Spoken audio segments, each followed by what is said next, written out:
Hi guys, welcome back to another video. Today I just wanted to touch on the topic of, are we about to face another recession? And I've been asked by a few people now, if we are, what can I do to try and prepare myself to get through this? So I kind of want to take this from the angle as if one of my friends or family were asking for my opinion and give you my advice on what I do. Alright, let's kick it off.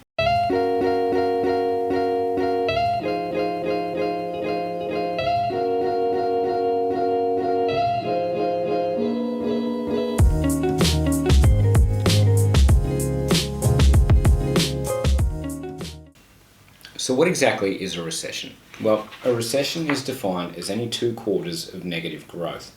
This generally means people lose their jobs, companies close down, foreclosures on homes, and those types of things. So let's run through a few things as to how we can prepare for if Australia sees a recession. So, as you now know, we're currently facing the COVID-19 crisis. This has caused many people to be laid off, and if you're one of those unlucky people, we're going to put some links below in the descriptions for Australians as to where they can access help at the moment.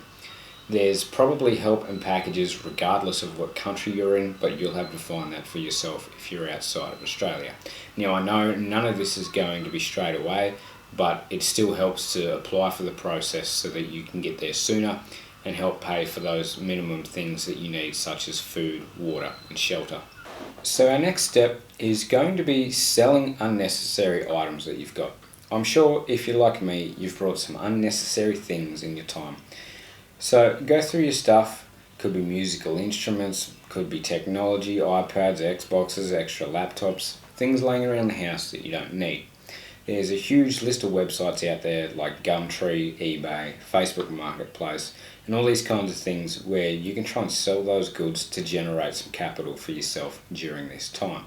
It's also important to reevaluate your budget. Now, if you don't have a budget, we'll put a link in the description as well to show you how and why you should definitely have a budget.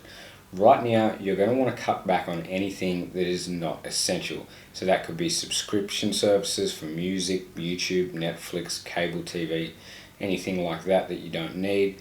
Don't be going out to dinner and all those things that could help you put a little bit more money in your pocket at the end of the day. Along with budgeting, I want to touch on what an emergency fund is. Many people like Dave Ramsey and Graham Stephan use this method where they say you should have at least 3 to 6 months worth of expenses put away in case you happen to lose your job or go through hard times. So to do that, run through your budget and find out for the necessities of life, what do you need, and find a way to come up with that money. If you're still employed, it might be time to start saving more and cutting back on the things that you don't need so that if these hard times do fall upon you, you can try and see it out. From here, we're going to touch on investment strategies. Now just remember, none of this advice is directly towards you as I'm not aware of your situation, but this is what I would be doing. Now, if you're an investor, you've probably heard or read the quote from Warren Buffett, one of the world's most famous investors. Be fearful when others are greedy, and be greedy when others are fearful. So right now, we've managed to see a downturn of probably at least 30% in most markets across the world. People are selling off shares, they're panicking and trying to regain on whatever capital they can. But it's possible that now is the time that you should be buying and putting money into the market. You need to be careful of what companies you select and possibly use ETFs to find broad markets to bury your capital in. And from there, if we see this recession through and make it to the other side, which history has shown we generally do, you could make a fair bit of money by the end of this. There are other strategies other than this discount buying, which are very important to continue following, such as the dollar cost average method, which is where you take a certain amount of capital every month or every few months and invest that same amount of money.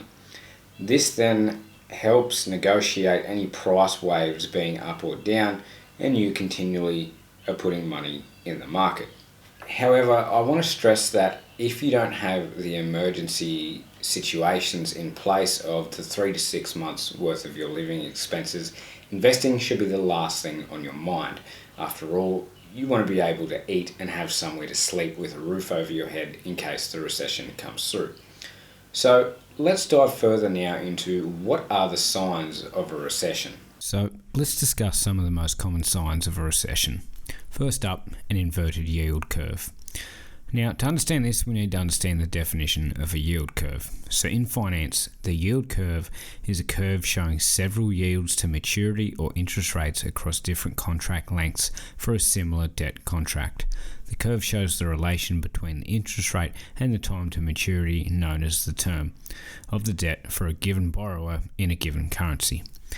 So an inverted yield curve then is when the yields on bonds with a shorter duration are higher than the yield on bonds that have a longer duration. This is an abnormal situation and is often a signal for an impending recession. You might ask why. Well, when a yield curve inverts, it's because investors have little confidence in the near-term economy. They demand more yield for a short-term investment than a long-term one. They perceive the near term as riskier than the distant future. This means they would prefer to buy long-term bonds and tie up their money for years even though they receive lower yields. The only reason you would do this is if you think the economy is going to get worse in the near-term future. Next up, we've got unemployment. An extra 1.4 million Australians are out of work amidst the coronavirus pandemic. In a total high of 3.92 million, this is 27.4% of Australians are unemployed or underemployed and looking for more work by the second half of March. This is far more Australians looking for work than the case during the last recession in 1990 to 1991.